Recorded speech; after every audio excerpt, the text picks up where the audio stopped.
All right, welcome to yet another fabulous Sunday night news and nonsense. How you doing, Toss? I'm doing good, especially since my car didn't freeze me inside the doors like it did last week. How does a person get frozen locked inside the car versus outside the car? That is odd. That's right. I keep forgetting you guys are probably, freezing up there. Where I'm down here in Florida, wearing shorts and a t-shirt. It was a beautiful day. A light little sprinkle of rain. Very nice weather down here. So we haven't done a news report in a couple weeks. Sorry about that, kids. But we're back and got all kinds of good stuff. So what you been up to since the last news report? Let's see. Oh, you know what? I just got testing the latest pin guide, 1310, and I kind of like what I see. Yeah, I'm eager to have a look at that myself. Pin Guy always does a really nice job, so I know that'll be in my lineup sometime this week. On my end of things, the forum is growing. We've got 123 users now at cupoflinux.com. Even got the Christmas decorations up on the website, so check out cupoflinux.com and definitely join us on IRC. We're getting pretty popular. The chat room's starting to pick up a little bit, so yeah, good stuff. So, yeah, good stuff, and there's a lot of interesting stuff in the news. Okay, tell me. NSA! Oh, everybody loves I'm not feeling good. NSA. I gotta go. Hey, a UK citizen sues Microsoft over Prism private data leak to the NSA. A British citizen's UK court action will test the legal right of Microsoft to disclose private data on UK citizens to the US electronic spying organization, the National Security Agency.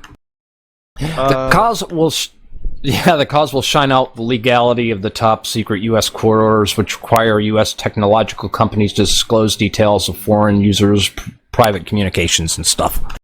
So this problem is exclusive to the UK? Well, I don't know, because, this is going to stir up a lot of poodoo, if you know that, Toss, because now I just wonder, if one person is successful at, pulling this lawsuit off, how many others are going to follow suit, Stay tuned for further details. Absolutely. What you got, Toss? Yeah, I know, you got all nonsense. Go ahead, come on with it. Well, this one was kind enough, but remember, was it last week, 2 weeks ago, I mentioned that somebody had posted something that Linux Smith was an insecure Linux operating system? Yeah, and you know what?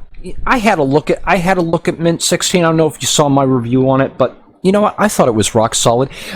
Cinnamon 2 is behaving very well by comparison to how it behaved on my Manjaro box. Yeah. It's smooth, it's sleek, and the thing is, Clement Lefebvre did mention in a post that there are ways that, yes, you can get the latest packages and that sort of thing by enabling Category 4 and Category 5 updates to your system, but then you also face stability issues as well. Hence my theory that Linux Mint can be the most secure Linux operating system in the world. Now, this is how you do it. If you want the most secure in the world, basically what you do is enable level 4 and level 5 updates, right? Yes. Okay, right. Now, I'm not recommending that you do, but if you truly want it to be secure, enable level 4 and 5. Your system will eventually crash. Now, of course, Patrick, when your system crashes, that means you cannot get online. And if you cannot get online, you have zero chance of getting malware. That means by default, you have the most secure Linux. In my opinion... Toss. Yeah, go ahead. Toss, maybe we ought to just tell everybody just to install Arch, enable the testing repos while they're at it. Hey, there's a thought. What else you got?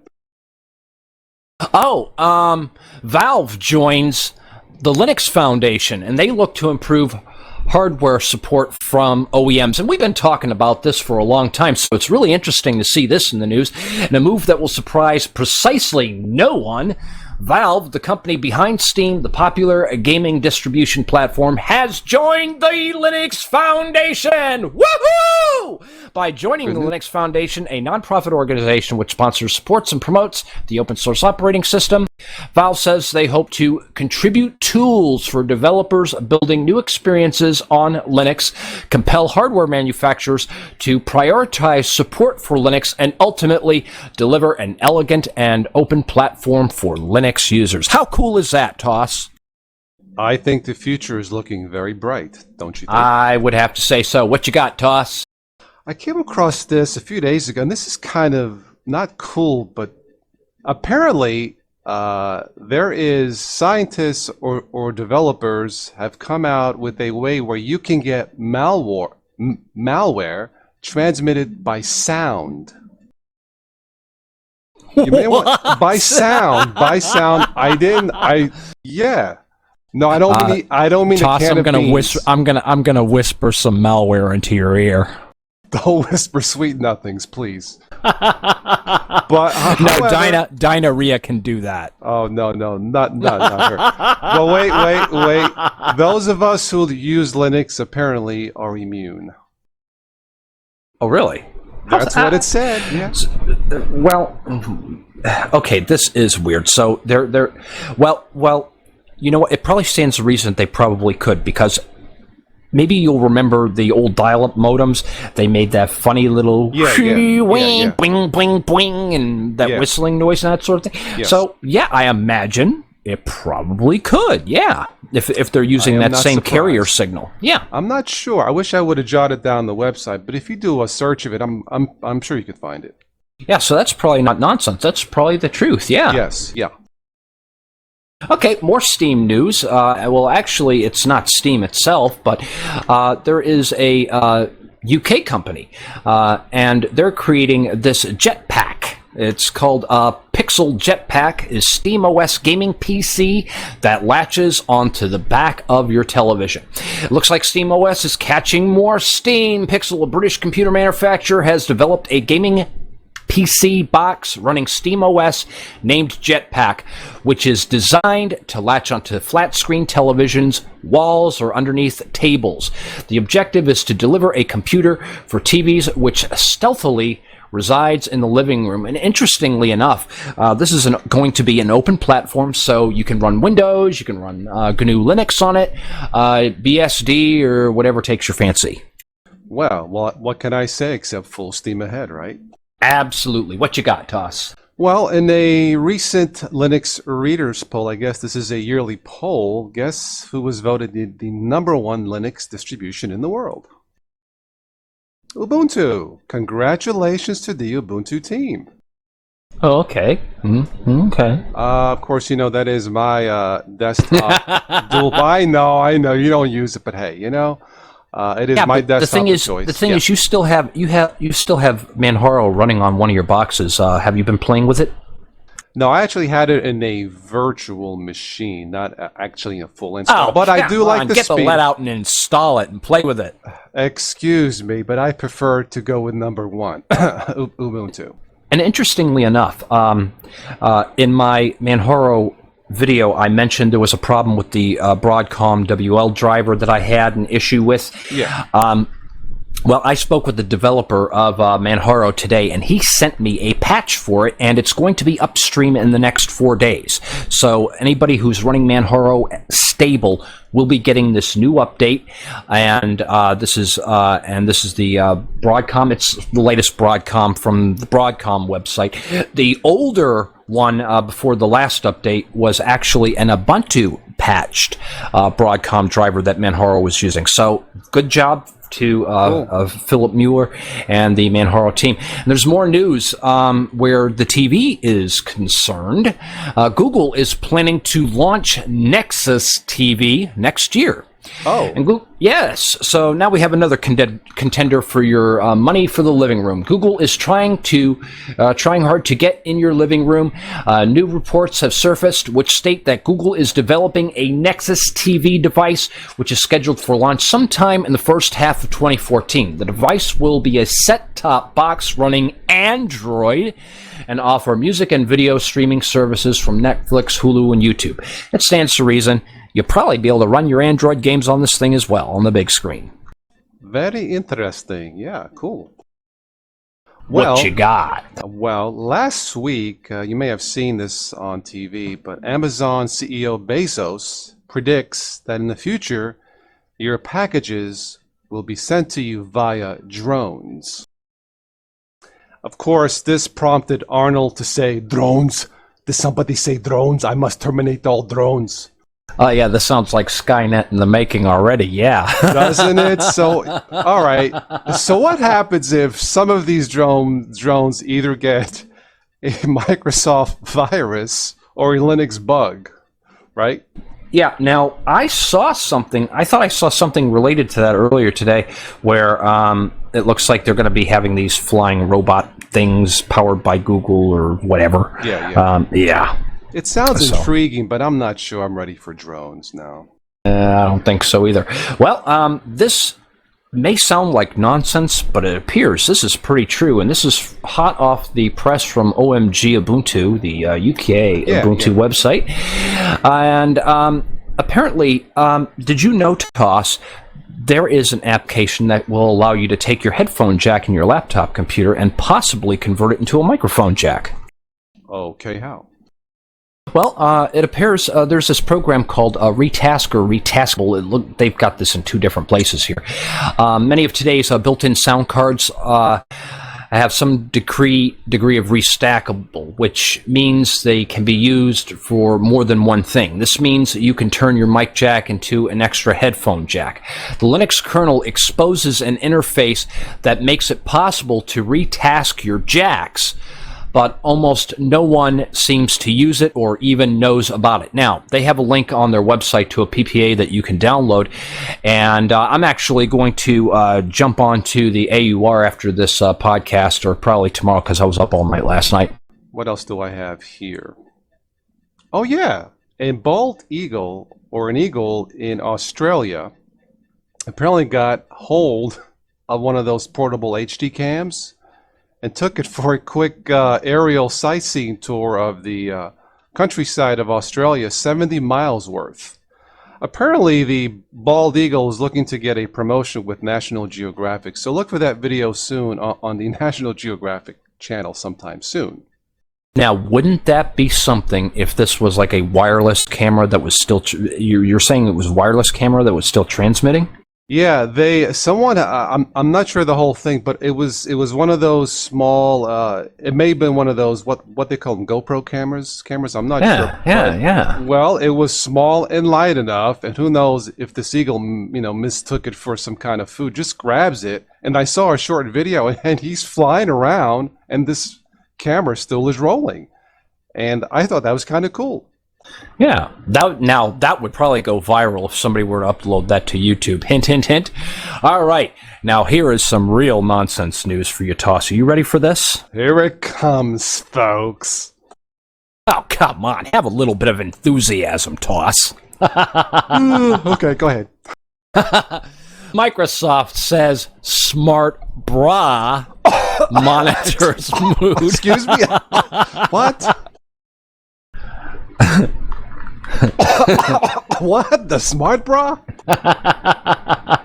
Well, they're thinking about doing, wearable watches and that sort of thing, but yeah,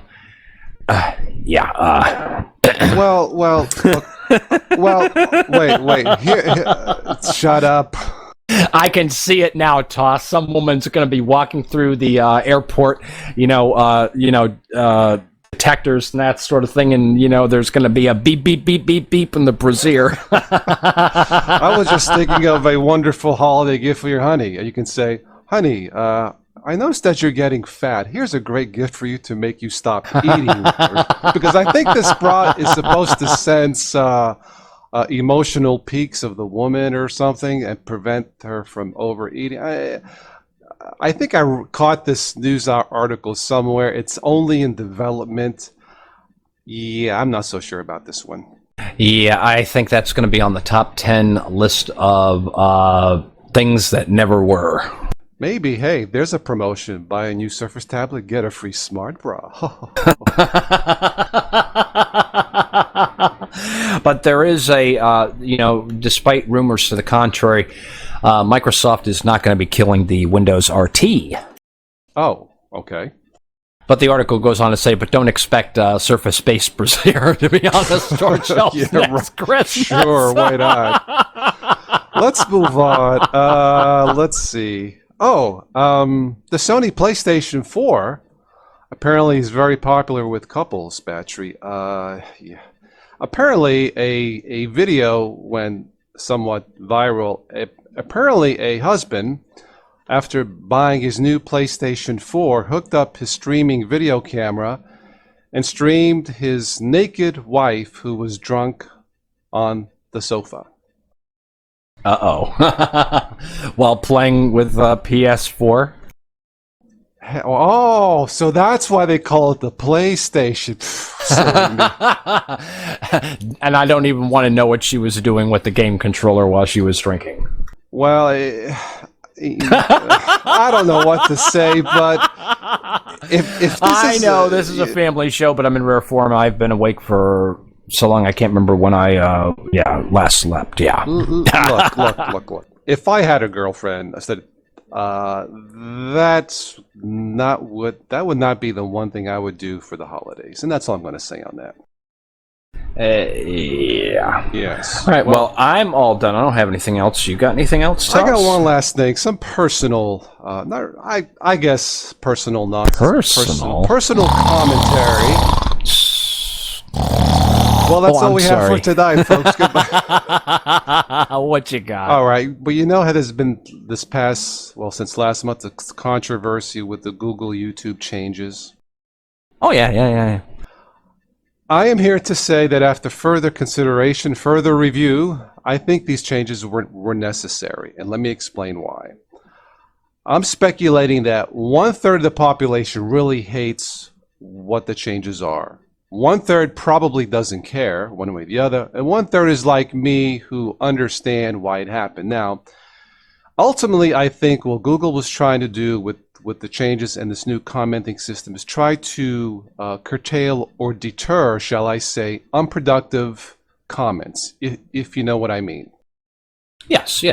And every time I try to do a comparison, contrast video of Linux or Windows or compare and promote, invariably, some of those comments pop up, and you probably get them too sometimes. Now, we try to ignore them, but sometimes there are just too many of them and they cannot be ignored. And I think what Google was trying to do was try to implement this new system. However, however imperfect, I think it does help curtail or cut back or deter some of these unfriendly comments. But herein lies the bigger problem. The problem is that this problem cannot be solved, Spatry, because the problem is what Google is trying to do is somehow, understandably, legislate human behavior. What they are trying to do is somehow legislate stupidity. Now, how do you legislate stupidity? Beats me, Toss. I will say this. I really hated the changes. I really looked forward to going into my inbox every day, reading every message, and then approving them. I missed that too. I will be on, but maybe they can somehow tweak it, bring it back, and then all is forgiven. Yeah, well, I understand what they needed, what they did. They did what they needed to do. We now have filters, so now I've got every dirty word in the book in the filters, and I scanned some of the ASCII art that people love to put in there. Oh yeah. I have that filtered out as well. But you know what, Toss? Now these comments are always flooding in, and that ridiculous spell and all this stuff. I'm missing a lot of comments that people are leaving. I'm missing a lot of comments, so I'm not reading each individual comment as they come in anymore. So I put up a forum, couplelinux.com. Go there, sign up. There's no reCAPTCHA anymore, so it's very easy. The "Are you a human?" question is very easy to solve, and very hard for bots to figure out. And if people want to interact, they can come there. You know, I try my best to read comments on YouTube, but the way they've got it, while it was necessary, the changes were necessary, you know, it just took the joy out of it for me, because, you know, I have a hard time trying to keep track of all the messages that are coming in, you know, so it's not a perfect solution, but after, you know, you and I have thought about it, or I've thought about it, I think we can probably better understand why they did what they had to do. I kind of miss the old inbox. I would have to, you know, maybe they can somehow tweak it and bring it back. For my solution, I will probably be doing more those comments corners, you know, where I just, you know, kind of like what you do with your inbox video, just read some of the. Yeah, so I call it comments corner. You call it what, Spatry's inbox or something? Yeah, that's what I call it now. And actually now I'm going to be combining stuff from the forum, because I have a Spatry's inbox on the forum as well as the YouTube and my Daily Motion channels. So I'm going to be combining content from all three of them to cover in the Spatry's inbox video. And I think that is a terrific way to interact with the viewers, because then, you know, I can pick, you know, some frequently asked questions and answer them, especially if it's something that's easy enough that can be answered quickly without having to dedicate a whole episode to it. Well, there you go, folks. See, it's not necessarily all that bad, is it? Yeah. And the thing is, you know, I'm noticing a lot less trolling on the channels now. Yes, exactly. Yes. You know, so... All right, well, that's all I had to say on that. Yeah. Now the trolls are attacking us on IRC, so... You know, it is what it is. I will terminate all trolls. Bring in the trolls. Well, you know, but the thing is, you know, we ignore them, and it's starting to taper off a little bit. So, you know, I don't respond to them. I don't pay any attention to them, and I'm not giving them an audience. Technology moves on, doesn't it? Absolutely. All right. Well, why don't you take us out, Toss? Thank you once again, Spatry, for another stimulating conversational Sinner Report. The snooze news nonsense report. You and sunny, warm Florida. No, thanks to everybody here in the listening room. Thanks to everybody here at the LDC.